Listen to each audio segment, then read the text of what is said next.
सभी को सादर प्रणाम। हमारे देश की इस राजधानी में बहुत आंदोलन किए और आदरणीय महासचिव जी हमारे वीरेंद्र सिंह जी, आदरणीय PN पाटिल साहब, आदरणीय बहुगुणा जी, आदरणीय भटनागर जी, आदरणीय राणा जी, धर्मवीर जी और सभी मेरे बड़े भाइयों, मेरा सब सादर प्रणाम स्वीकारिए। जितने आंदोलन हुए, अब ये आंदोलन का लास्ट फेज़ है। हमें जो अब तक बताया गया, जो समझाया गया, जो बुला के बताया गया, मीटिंग्स में बताया गया, जितनी मीटिंगें की, उसका परिणाम आने वाले कुछ दिनों में होने ही वाला है। मुझे पूरा यकीन है कि गवर्नमेंट या मोदी जी या जो भी लोग इसके जिम्मेदार हैं वहाँ पे, वो सब हमें निराश नहीं करेंगे।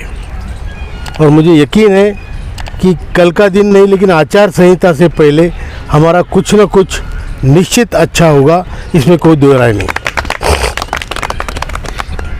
आप लोगों ने बहुत बड़ा संघर्ष किया है।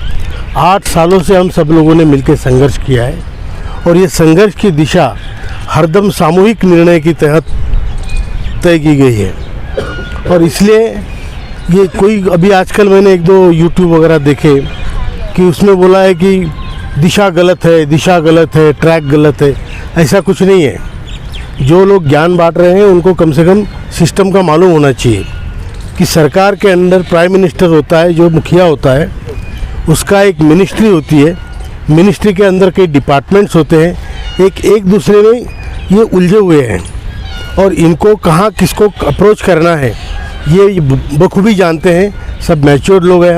हम जानते हैं मिनिस्ट्री की लेवल क्या है, हम जानते हैं EPFO की लेवल क्या है।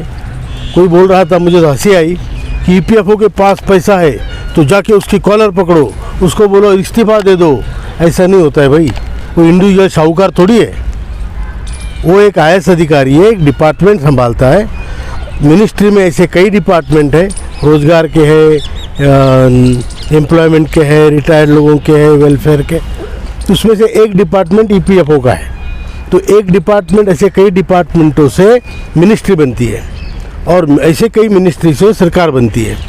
तो कहाँ किस लेवल पे अप्रोच करना है ये हम अच्छी तरह से भली भांति जानते हैं और इसके लिए किसी को ज्ञान लेना देने की कोई बात नहीं है। लेकिन ठीक है, हिंदुस्तान में मैं बता रहा हूँ, ज्ञान बांटने वाले बहुत मिलेंगे, काम करने वाले बहुत कम मिलेंगे। हम काम करने वालों में से हैं। एक होता है करू पांडे, दूसरा होता है बोल बच्चन। हम करू पांडे हैं, कहीं नज़र नहीं आएंगे लेकिन हम काम कर रहे हैं।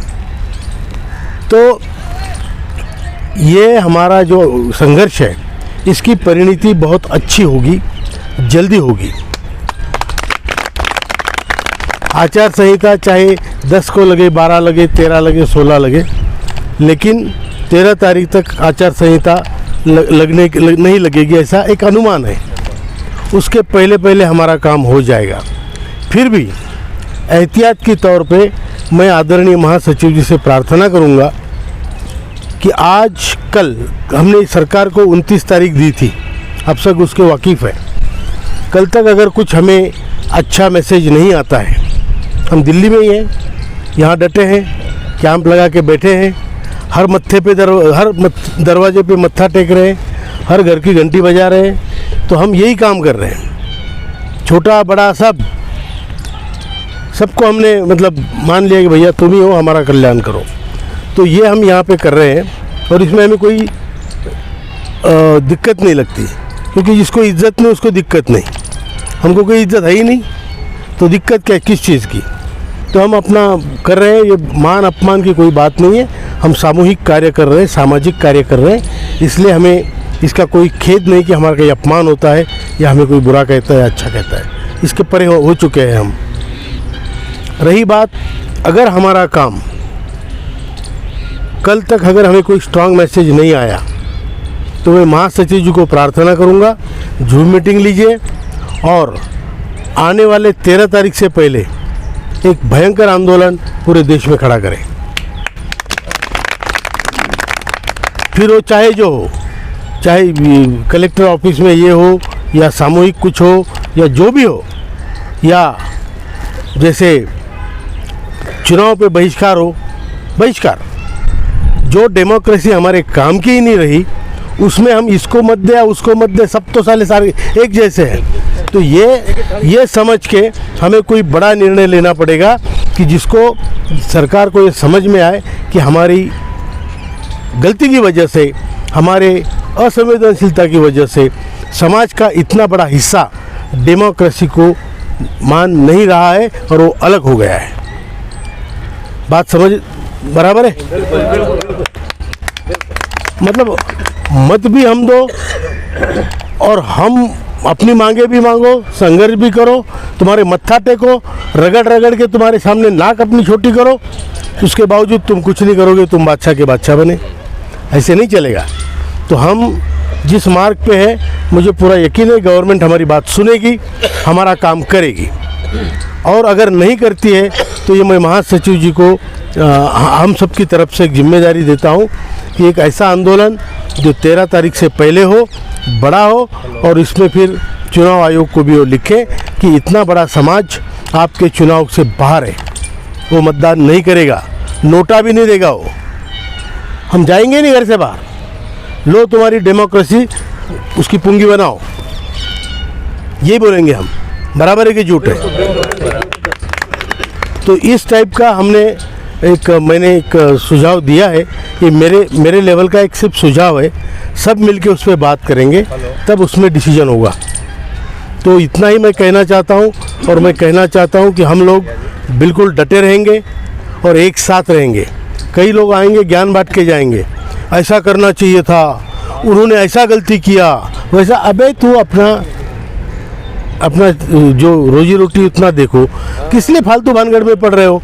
यहाँ लोग 8 साल से घिस रहे हैं, कई लोग मर रहे हैं और तुम उसकी मजाक उड़ा रहे हो।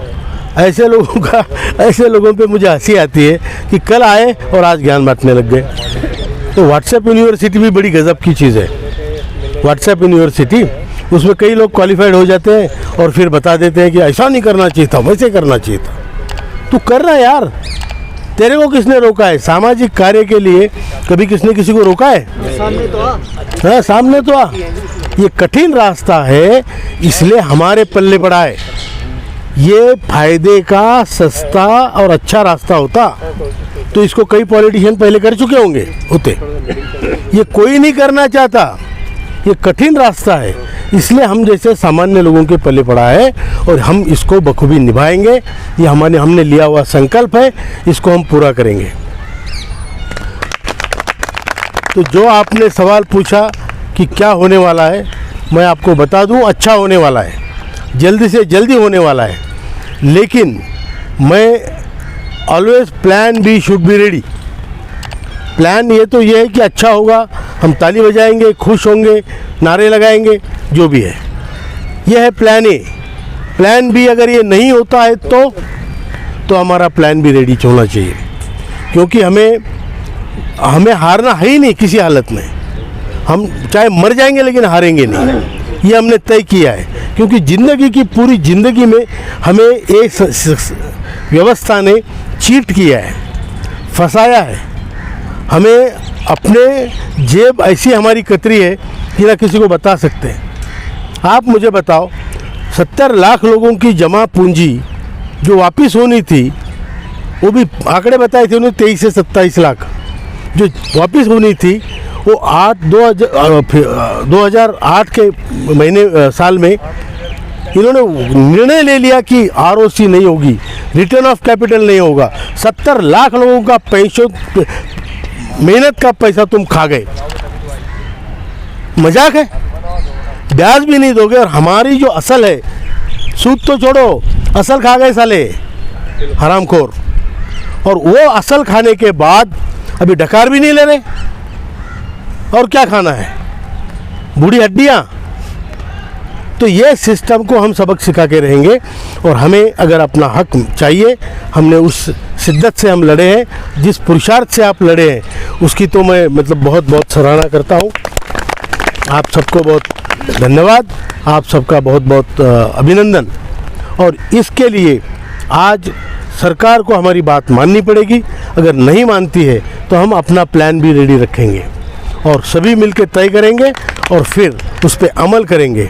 अगर हम क्या बोलते हैं उसको, हम तो डूबेंगे सनम, तुम्हें भी लेके डूबेंगे। ये इस टाइप का हम प्लान भी कुछ रेडी करें। इसके लिए मैं महासचिव जी को प्रार्थना करता हूँ। आप सब लोग यहाँ पे इतनी ठंड में आए, आपका बहुत बहुत धन्यवाद। बहुत बहुत नमस्कार आपको।